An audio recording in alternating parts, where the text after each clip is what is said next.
Well, good evening. It's so good to be with you on tonight. Thank you for tuning in.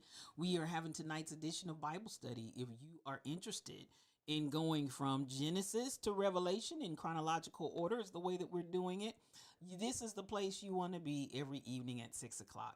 Good evening, and my name is Regina L. Stillman, otherwise known as the Spiritual Thought Leader, and I want to appreciate you for joining me on this fine day. Now, we get right started into the Word. We're going to be in Exodus, the 15th chapter, and we started with the Song of Victory on yesterday once they had crossed over. Yes, the mountains were on both sides. The Red Sea was before them, and Pharaoh's army was behind them, and God brought them out with a mighty outstretched hand of deliverance. So we're going to go right on into the word, and I want to start at verse 22. So Moses brought Israel from the Red Sea, and they went out into the wilderness of Shur, and they went 3 days into the wilderness and found no water. So can you imagine the dilemma that Moses finds himself in with all of this multitude of people, and you've gone 3 days in the journey after crossing the Red Sea, and there's no water. And when they came to Marah, they could not drink of the waters of Marah, for they were bitter. Therefore, the name of it was called Marah. And that is exactly what Marah means, is bitter. And the people murmured against Moses, saying, "What shall we drink?" And he cried unto the Lord, and the Lord showed him a tree, which was, when he had cast into the waters were made sweet. There he made for them a statute and an ordinance, and there he proved them, or tried them, or tested them, and said, "If thou wilt diligently hearken to the voice of the Lord thy God, and will do that which is right in his sight, and wilt give ear to his commandments, and keep all his statutes, I will put none of these diseases upon thee, which I have brought upon the Egyptians, for I am the Lord that healeth thee." Listen, and this is one of our first instances of God talking to the people about healing them. And so we find them 3 days out in, after we've crossed over the Red Sea on dry land and seen the victory. Immediately they are hit with that challenge. And I want us to be aware, don't ever lose sight that many are the afflictions of the righteous, but the Lord delivers them out of them all. There are going to be afflictions that are going to come. And even one of the apostles says this light affliction. There are going to be afflictions that are going to come on this journey. It rains on the just as well as the unjust. I know a lot of times in particularly our current teachings, we have a concept that if you're on the Lord's side, if you're in relationship with God, there's no negativity that's going to come into your life. And that is erroneous. Understanding that even from just the basic laws of nature, it takes positive and negative to make energy. If you had all positive, you're not getting energy. By the same token, if you have all negative, you're not going to get energy. It takes positives and negatives colliding into one another to make energy. So this is a part of life. It rains on the just as well as the unjust. We cannot have this mindset. And even as we saw from the story of Job, when negative things come and when hardships begin to come our way, that we automatically go to some sort of a mindset that either Satan, you've done something wrong, Satan's got you, surely you must ascend, as Job's friend said to him. No, I want us to understand and get acclimated to just like every day that we wake up. When I flew back in, I was concerned because I came from the beauty of the islands. We're talking about weather that you just could not beat, blue beaches and water that you could look down and see, white sands. And I flew back into the news that here in Kansas City, it was ice and it had been terrible. And I understand it's going to come again. Fortunately, by the time we were picked up from the airport, it was not so icy. But I'm saying that to say, from moment to moment, from location to location, you don't know what kind of weather, if I can call it that, you're going to encounter in life. Do not expect everything to be blue skies and sunny sailing. There's going to come fronts that come across, storm fronts. There's going to come ice. There's going to come snow. There's going to come rains, torrential rains, light rains. There may be hurricanes. There may be earthquakes. There may be tornadoes. Whatever it is, I want us to understand it's momentary. and it's going to, this too, as somebody said years ago, shall pass. Have that understanding. I'm not in this situation and it's going to not end. Everything has a beginning, everything has a middle, everything has an end. Remember that. Do not be overcome with the situation of the moment. And remember, it is only temporary, it's not permanent. So here we see them, and as God begins to speak to them in their distress because the people are upset. We're 3 days out here and we have no water. The Lord begins to say and make another covenant, if you will, with them. And he says, if you will just hearken into my voice, I promise you, I will be the Lord that heals you. And I say that with the confidence and with the assurance that I want to share with you, that I don't care where you are in your journey, have the peace and the understanding that God, he will heal you. Whatever it is he takes you through, whatever it is that's allowed to come into your pathway, believe and know of a surety God will heal you. If there's anything that you need to be healed from, should the rain, should the cold and the storm, should it have brought anything to you in that process of life, please know whatever it is that you endure and whatever it is that you, if I can use the word contract along the way, God's going to heal you. And that's a promise that God has given us for those that hearken to his voice, to those that will come. And I want to come again, and I'm constantly stressing relationship. I'm not talking religiosity. I am stressing and pressing the idea of relationship with God. If you will develop and cultivate, even I was sharing with someone yesterday evening and today, and we were talking about a thing, and it was like the reality that the healing that was present, the healing that was manifesting, even though this individual situation, looking in retrospect, it was like boom, boom, boom, boom, boom. But when we really stop and take a look back, you can see in that whole entire process where there was just a constant healing that was going on. That's what God will do for us. And he'll allow us, as we've gone through it and look back over it and reflect on what God did, how God did it, through whom God did it through, all of those different elements of how we got from point A to point Z. We can look and see how all along the way God was working miracles and healing. All along the way, not just at the end, but even from the very beginning. God, he is the Alpha and the Omega, the beginning and the end. God allows us to go through our journeys already knowing what the end is going to be. So I want us to have that confidence that even if we don't see what the end is going to be, his path, his heart has planned your path and mine. Have faith in God. You'll hear me say that over and over again, because that was a song that we did almost every Sunday, because my great uncle, that was his favorite song. He'd sing it every Sunday as he prayed for the saints. And it is a truth that God's heart, the steps of the righteous are ordered of the Lord. God's heart has planned our path, and we just have to have faith in God and believe that what God has spoken, he's going to allow us to come through the other side. He's not just the beginning, he's also the end. He that has begun a good work in you is able to complete it in you. He's going to complete the work that he started. He's not going to leave you half baked, half done. He's not going to leave you flapping in the wind. He's not going to leave you just out there abandoned. He'll never leave you. He'll never forsake you. Please understand that he will, by all means. He is the God that heals us. And always remember that. Don't lose sight of that. I don't care.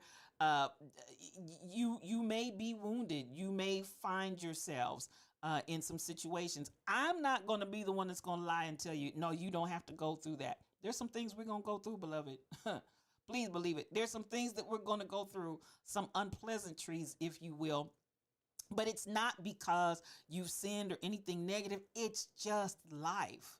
There are ups and downs. There are mountains and valleys. The terrain can be all types of terrain.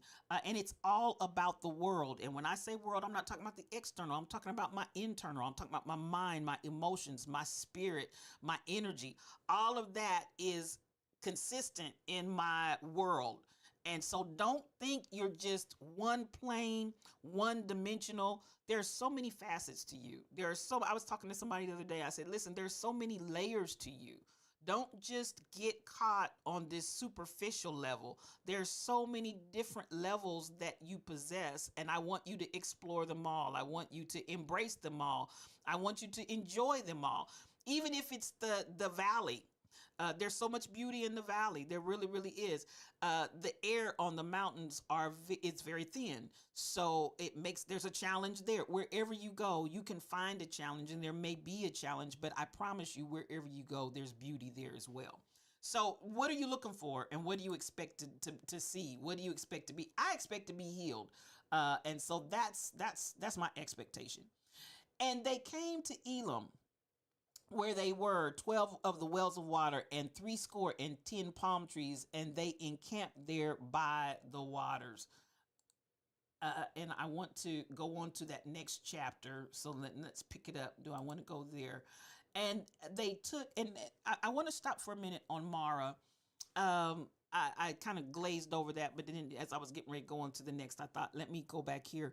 Do y'all remember Naomi, which means beautiful, delightful, lovely, beautiful things? That word, that name, Naomi, yes, who would be the mother-in-law of Ruth. Ruth is going to be one of those females that's actually going to be named in the lineage of Christ.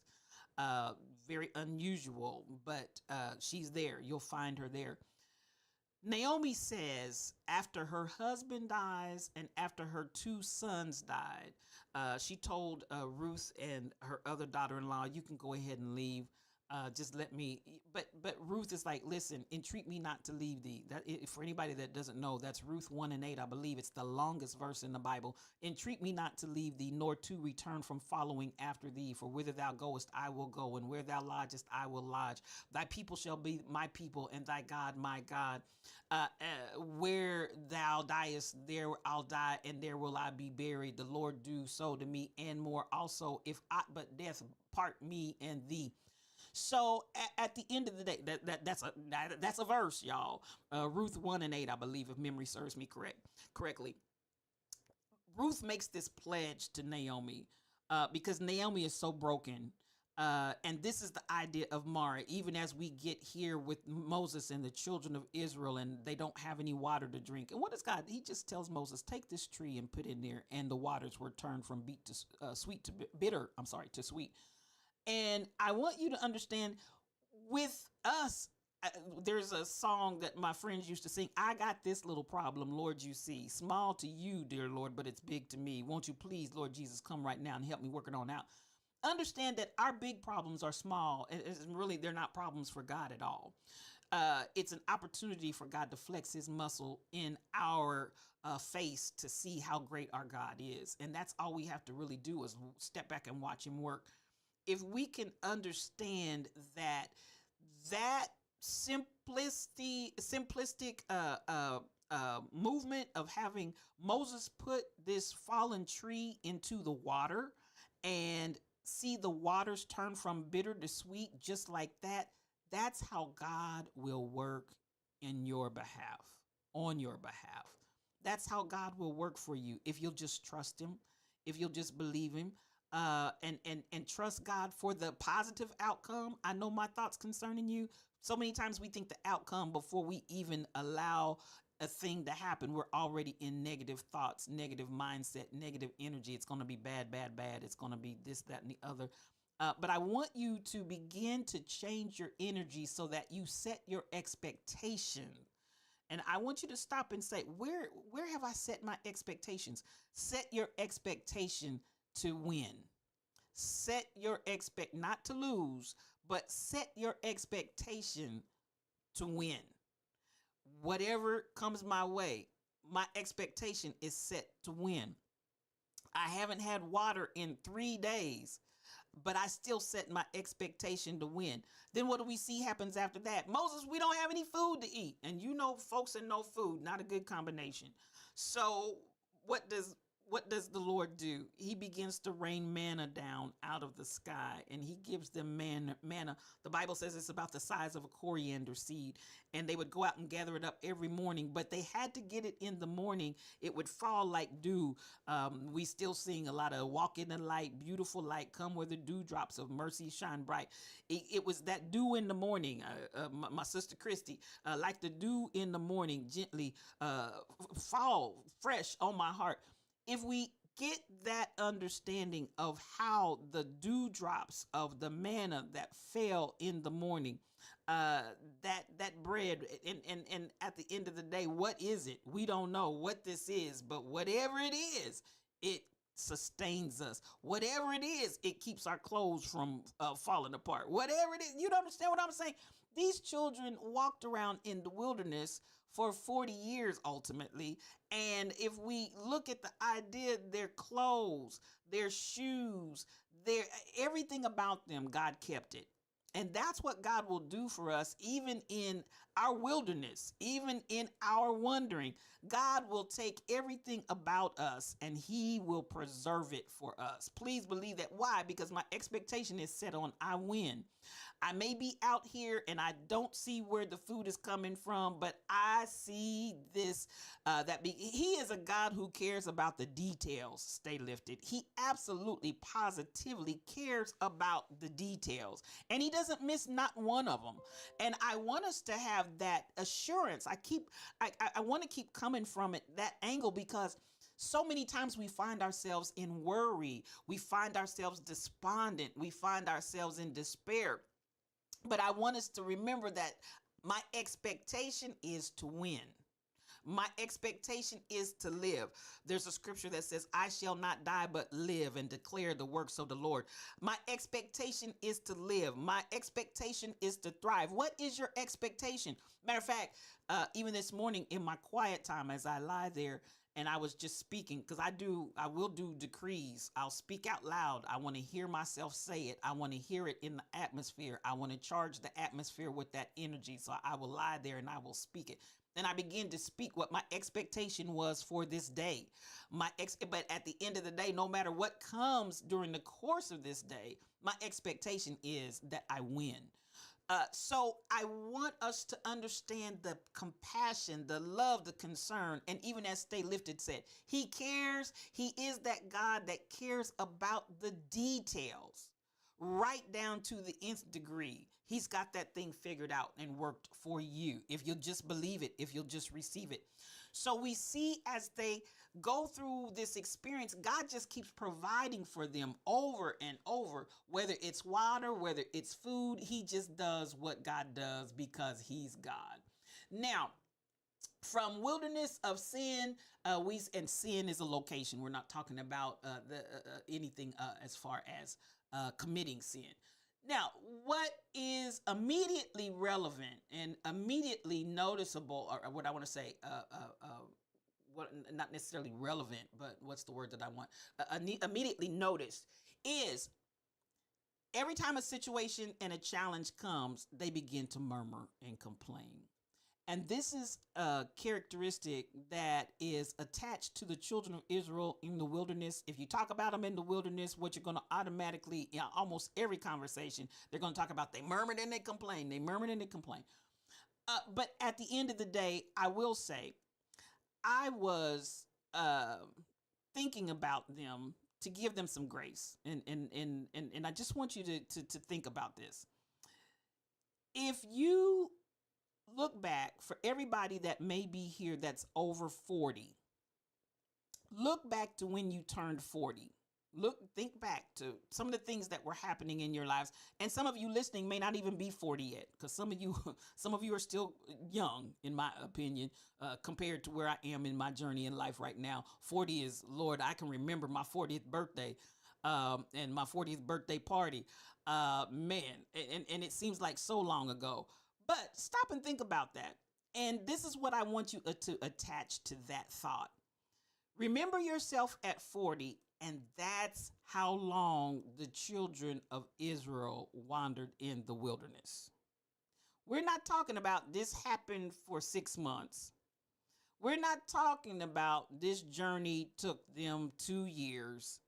We're not, and I want you to put that thing in perspective. Think back to the first 40 years of your life. And that's how long the children of Israel wandered in the wilderness. So when we talk about them murmuring and complaining, I want us to put it in that, because some of us wouldn't have made it 2 weeks. Some of us wouldn't have made it 6 months. But think about how long they had been out there and how they began to have these attitudes and ideas and comments. So I only say that because I feel like they get a bum rap a lot of times when we talk about them murmuring and complaining. But I want us to give them some grace, because 40 years is a long, long time, y'all. That's a long time. 40 years. That's a long time. So, I look at them murmuring, complaining. However, they set this behavior up. Listen, some of us can't make it 24 hours, truck driver, not 24 hours, truck. And we start right in. And so I say that because, man, I've heard such harsh and hard messages about the children of Israel. And, first thing they start murmuring, playing. Yes, now I will say, how you start is often how you end up. How you start a thing is often how you end a thing. If you start off that person that's going to look for the negative, if you start off that person that's looking for things to fail, if you start off that person that you always go to the dark side, just immediately go there, that's probably where you're going to end up. And so here we see again, after we've been delivered from Pharaoh and the army, drowned in the Red Sea, we've had this awesome song of victory. Marion on the tambourine. I love that part. I love Miriam out there with that tambourine, and she's going for it. She's having church. So at the end of the day, having church with the tambourine and dancing. 3 days, no water. Then we move on a little bit further. We don't have any food. We start murmuring and complaining. I want us to be conscientious about the attitude and the energy and our mindset. It's often, what is the mindset? What is the mindset that you have? Because that's going, if your mind is set in a certain way, you're going to manifest exactly what it is that you're thinking about. Now, God is gracious. And I just threw that in, we didn't have to go there. But like I said, I was one day, I think, because I've been in ministry preaching since I was a teenager. So, I was doing a revival someplace. And I was giving the children of Israel just what for. My description and my preaching, and oh man, I beat them down. I chewed them up and spit them out, and and then it dawned on me, and you with your little self, you ain't even made it past a good 20, 21, 25 years, and these people have been wandering out here in the wilderness twice as long as you've been living. Twice as long as you've been alive. And suddenly I thought about that, and I was like, man, that's how long they were out there. It gave me a whole new perspective. And so I just wanted to share that with you on tonight. If you've been that one that just beats them down and won't give them a break, 40 years is a long time. Now, so we have God again beginning to give them as they're out there, even as I am the God that healeth thee, I will heal you. We have God having relationship and conversation with them. And at the end of the day, we see Jethro comes and gives them wise counsel. We found that in Exodus, the 18th chapter. We keep going through because we start having some things, because you're out here with this multitude of people. You have some things that start arising amongst the group. And I don't care how many people you have, there's going to be potential for conflict because people are different. Not everybody thinks the same. Not everybody operates the same. Not everybody has the same. So Jethro comes, if you go to Exodus, the 18th chapter, let's go there real quickly. Exodus, the 18th chapter, and he begins to give some wise counsel to Moses on how to operate with these people. And I want to kind of jump on that before I get out of here. I'm not going to stay a long time. Where am I at here on my time? I'm almost at the 6:30. I'm believe it or not, I'm going to a ballet tonight, so I'm gonna be leaving here shortly.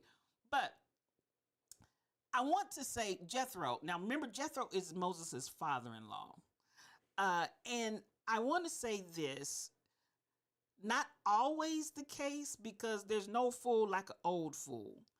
But one thing that I like about Jethro being able to give Moses counsel, that is Exodus the 18th chapter, verses let me see, that's going to be the 18th chapter, my apologies, and the 13th verse. 18th chapter and the 13th verse. I love that Moses is able to receive counsel from his father-in-law. And I want to encourage you, and it's not so much for me always about age as it is maturity. I want to encourage you all, wherever you are in your journey, find someone, especially with spiritual maturity, but find someone that you can have godly counsel with. Because I don't care who we are, there are times and situations, even amongst those in fivefold ministry and leadership, you need to have some place where you can get wise counsel. Come on in here, Dalen. His wise counsel helped transform Moses's leadership style. And that's where I wanted to stop. That's where I wanted to really kind of emphasize on tonight. There are people that God will allow to help you develop into the person and the leader, as Dalen said for Moses here, or the character, or your gift. There are people that can give you wise counsel, and find those individuals. Now, they may be far and few between in these days, but I believe, you firmly believe this, it is just challenging today to find trustworthy, solid folk. I know, and that's really what I was getting when you took the words right out of my mouth. It's hard to find people in these days. I understand that. And that's why when I said yesterday, I kept saying he prepares us to inhabit, for God to inhabit. We are that sanctuary. We are that temple. And I feel like Stay Lifted, this is part of why I believe God had me come back and just start this very simple. We're not trying to go deep. Maybe next year we'll go to the next level and the next level, and we'll start digging out, and but I'm just, at this point, we're just trying to cover the basics here, because I believe that God needs people that can be trustworthy and solid to be able to provide counsel to people. And I believe many of you here in this setting, you are, if you're not already, you will be. God is preparing you to be that trustworthy, solid counsel for others that will come behind you. There's always those that are going to come behind you that you can pull them forward to you. And even as I say to so many people that I interact with, I don't even want you to stop at my level. I want you to transcend and go so far beyond where I am, whatever I've achieved and wherever I'm at in this process. I want you to go farther than that. As my predecessor, I want to see you just, my God, knock it all the way out the ballpark and go on to a whole nother level, go on to a whole nother dimension. Don't stop where I am. But there is the need. That's what I want to address, because I'm telling you, in 2025, we've got leadership that is off the chain, that is unwise, that are novices, that are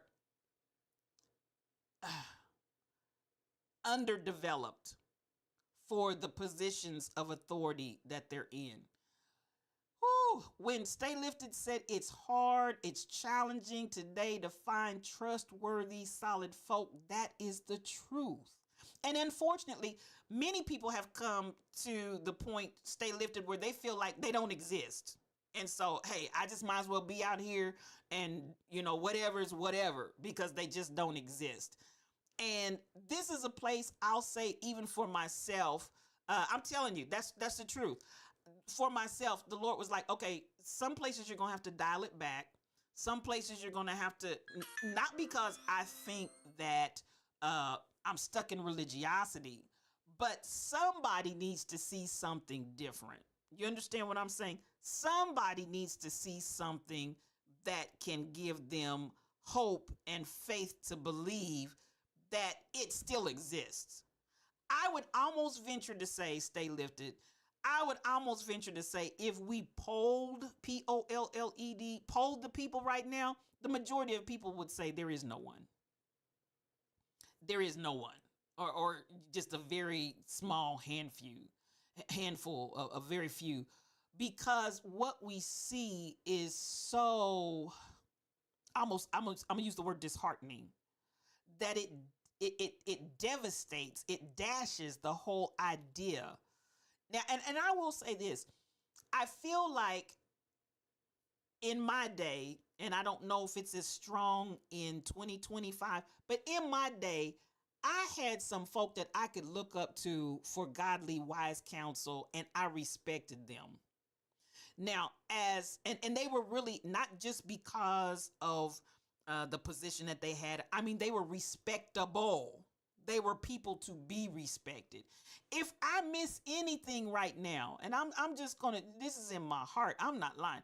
If I miss anything right now, it's those respectable people that were in my journey, in my walk with the Lord. I missed that. You lost yours back in 1998. Come on. And I'm so glad I met you too, truck driver.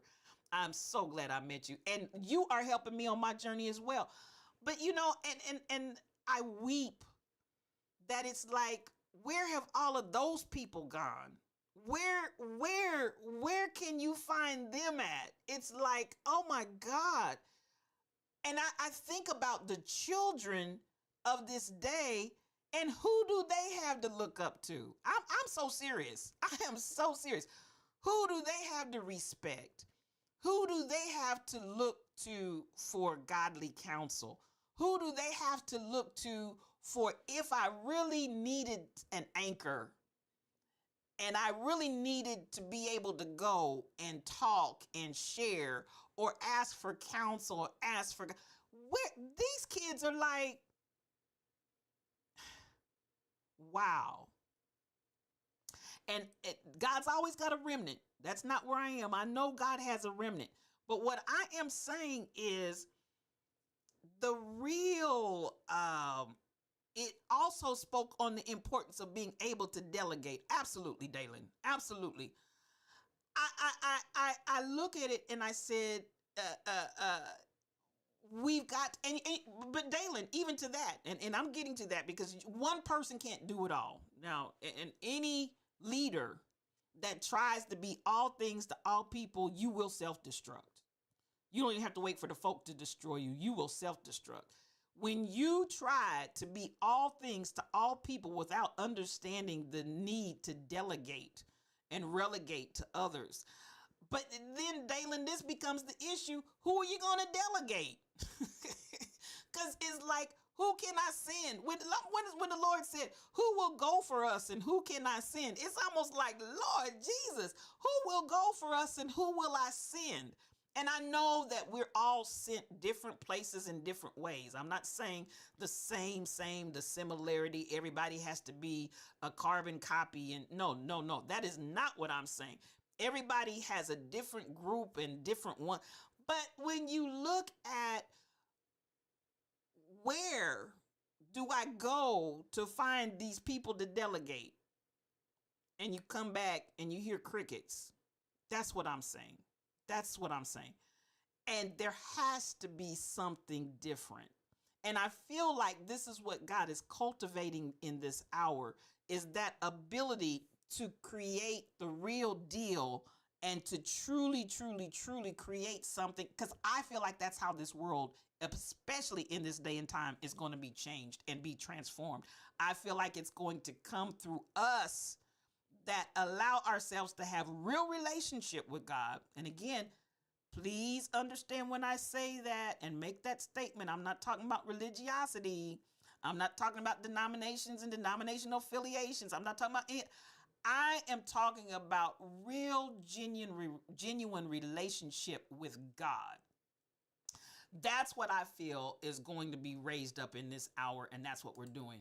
When Jethro, the priest of Midian, Moses' father-in-law, heard of all that God had done for Moses and for Israel, his people, and the Lord had brought Israel out of Egypt, then Jethro, Moses' father-in-law, took Zipporah, Moses' wife, after he had sent her back, and her two sons, of which the one was Gershon, for he said, I have been an alien in a strange land.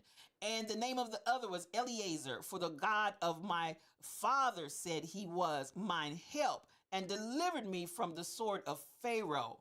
Y'all pray for me. I got some new contacts, new glasses tonight. And Jethro, Moses' father-in-law, came with his sons and his wife unto Moses into the wilderness, where he encamped at the mount of God. And he said to Moses, I, thy father-in-law Jethro, am come unto thee and thy wife and her two sons. And Moses went out to meet his father-in-law and did obeisance. I don't know if I'm saying that word. And kissed him. And they asked each other of their welfare, and they came into the tent. And Moses told his father-in-law all that the Lord had done unto Pharaoh and to the Egyptians for Israel's sake, and all the travail that had come upon them by the way, and how the Lord had delivered them. So we got testimony service going on. And Jethro rejoiced for all the goodness which the Lord had done to Israel, whom he had delivered out of the hand of the Egyptians. And Jethro said, blessed be the Lord who hath delivered you out of the hand of the Egyptians and out of the hand of Pharaoh, who had delivered the people from under the hand of the Egyptians. Now he goes on, and I'm not going to read all that word for word, because like I said, I'm having a little difficulty with my new glasses, my new eyes, and my brain all working together at the same time. But he goes on and begins to tell him about delegating authority to others in the camp that can help him to manage and to help the people in this journey as they go on to the promised land.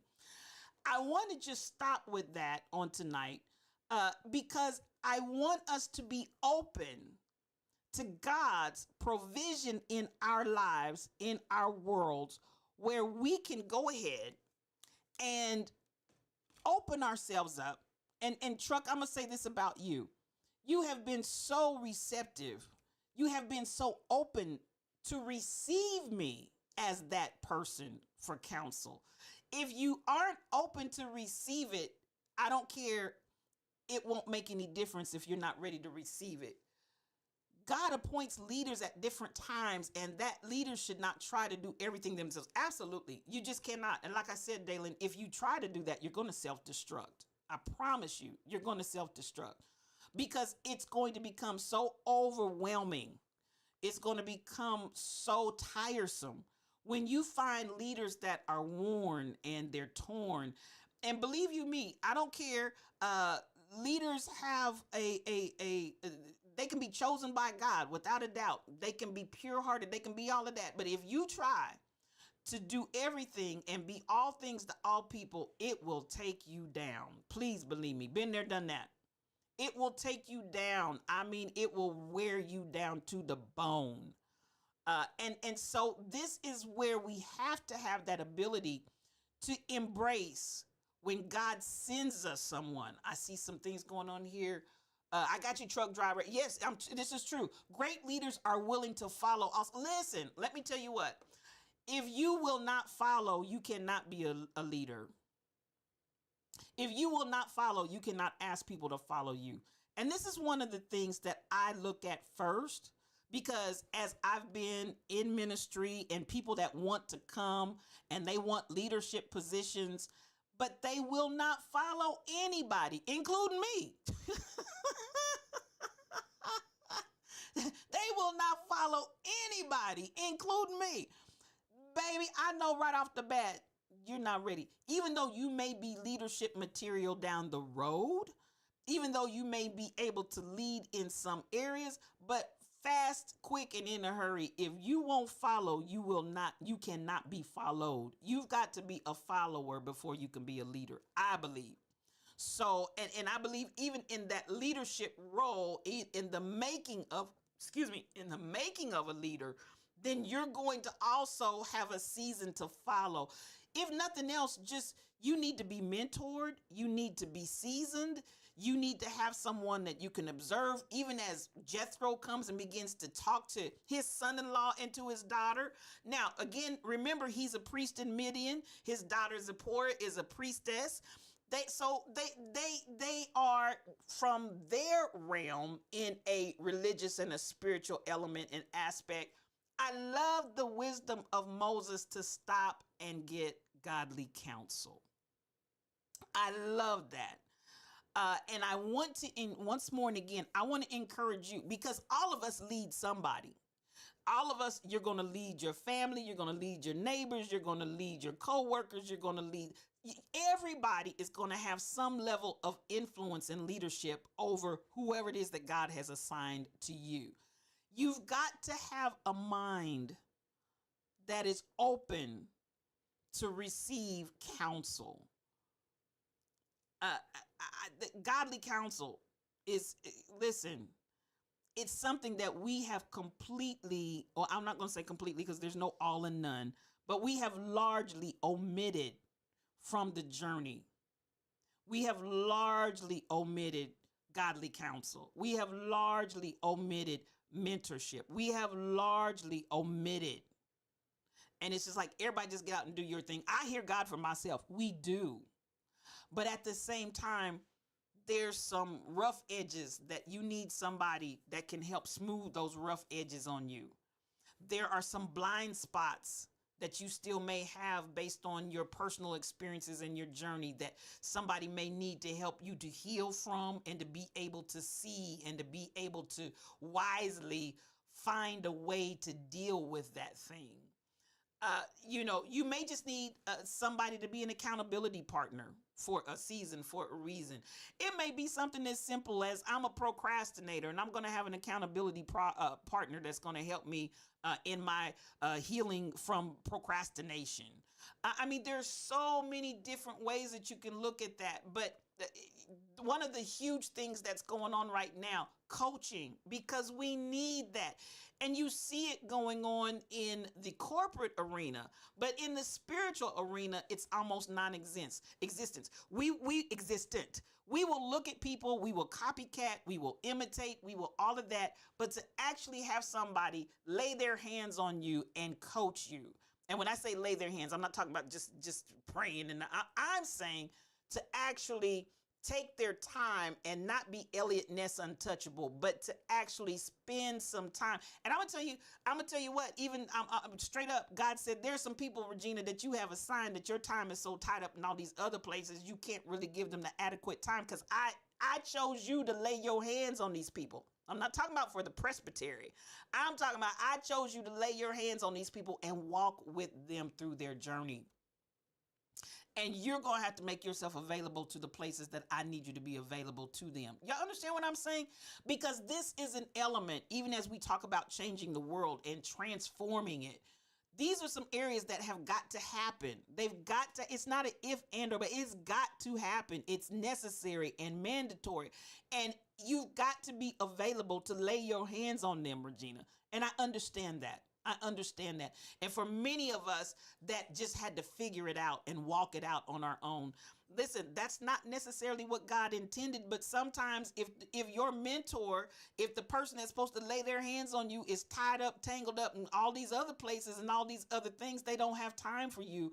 That did not manifest necessarily in my life at particularly one particular point. But then God did start bringing the right people at the right time into my world. But it took a minute. It took a minute before I got there. Many years before I got there. I see you, Truck Dart. Great leaders are willing to follow also. I got your amen. God often uses people to speak to us, and if we aren't open to people's advice, we may miss out on something God wants us to know. And that's absolutely correct. I had one of my dearest friends, and she's anointed. She is a prophetess, and we were talking this morning, and so she said something to me, and I said, Jonna, I wasn't trying to call her name, but I said, she said something that hit me like a ton of bricks. It was so true. It was so on point, and I received it. I received every word that she spoke. I received it. I embraced it. It changed my whole outlook. It changed my whole attitude. It changed so much in me. It wasn't about changing somebody else. It it was something that I just had, my perspective had not come from the angle that God had revealed it to her and showed it to her. And the counsel that she gave me was so on point. And I receive it. I receive it. So, and it changed. I'm going to tell you what, it blessed me for my whole day. It really, really did. So I want us to, in our journeys, God has somebody for you. Don't stop what you're doing to, I believe that God will manifest and reveal them to you. But when God gives you someone, lock in, tap into it. Don't miss out on what God wants you to know, as Dalen said, because people are speaking. And I'm not just talking, yes, there are people that speak to us randomly, and that's a powerful thing as well. But I'm talking about, find somewhere where you can anchor. Find somewhere where it fits and belongs to and with you, and then nestle there. Okay? And let it be God-given, not just based on, so many times we look at friendship, kinship, this, that, and the other. No, find who God has assigned to you and make yourself available to them. And I pray to God that God will touch their hearts to make them available to you and understand the responsibility and accountability that goes along with that. All right. That's what I'm going to cover on tonight. I think I'm coming up on the time here. So I hope that this has helped you. We're going to continue on through the day. I got separated from my spiritual mother when I left for boarding school, but I am praying for another connection like that. Come on, stay lifted. Come on. And listen, you are so powerful. And I know that who God has for you, and I make myself available to anyone at this point in time, but for you, and I do not just a matter of, don't just randomly up and pick, but I mean, find that person that is yours. In the meantime, I will always, what I call watch care. One of the things that I found my ministry doing tremendously down through the years were people that watch care consisted of me watching over them and taking care of their souls and the things that concern them until they got to their connection. So, and even as I said, the Lord has already dealt with me about my time and my availability and all of that. I'm already there. So, I'm like, Lord, I'm available to you, and whoever God assigns is good. But I also am not saying that I am your person. I will say this. You will know. Don't in this hour have people who just keep on coming up to you saying, I'm this, I'm that. You will know. And when people do approach you, it should be a confirmation. It should be a confirmation in your spirit. I want to correct that, because right now everybody's trying to be a prophet. Everybody's trying to prophesy.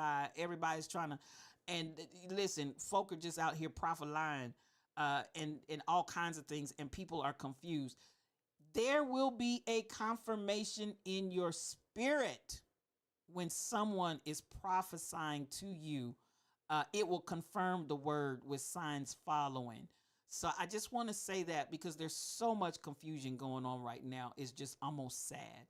But find your connection, whoever that is. Allow God, just as a matter of fact, even at this point, it might just be a matter of being open to God sending them. And as some proverb says, when the student is ready, the teacher will come. When the student is ready, the teacher will come. All right. And with that, I'm going to get ready to head out. I appreciate those of you that came in, and thank you for talking to me. Listen, connect with me anytime, and I appreciate you. You are the lifter. I'm telling you, that name that God gave you for a moniker here is not just a name. But listen, there's a tremendous meaning behind it. To each of you that are here, I want to appreciate you. Before I get out of here, I want to acknowledge Stay Lifted. I love you. You know I do. Dalen 628, you're my girl always. Truck Driver 57, so much mad love to you. Thank you all for coming in and for chatting with me. And for those that may be here, but you're not in my chat, I appreciate you for coming in. This is our daily Bible study at 6 o'clock. We will be on February the 8th on tomorrow. So again, I am pulling this particular from, I am coming from Reese's Chronological instead of the Tyndale, but they're only one chapter apart. I'm gonna keep saying that. So there's no big difference there. If you don't have, if you're not in my Discord to see and do not have the outline for Reese's Chronological, just keep on and stay right on up with the Tyndale. That this is the one that we have here. Let me get it up so you can see it. The Chronological Bible, 1 year chronological, because they are still just neck and neck. All right. I love you guys. I really do. You know how I always love to leave you with the encouragement. What did I say? Your expectation, I win. I want that to be your expectation. I win. Nothing else. I win. That's it. And as you go along your way, I want you to have peace for your journey. I love you.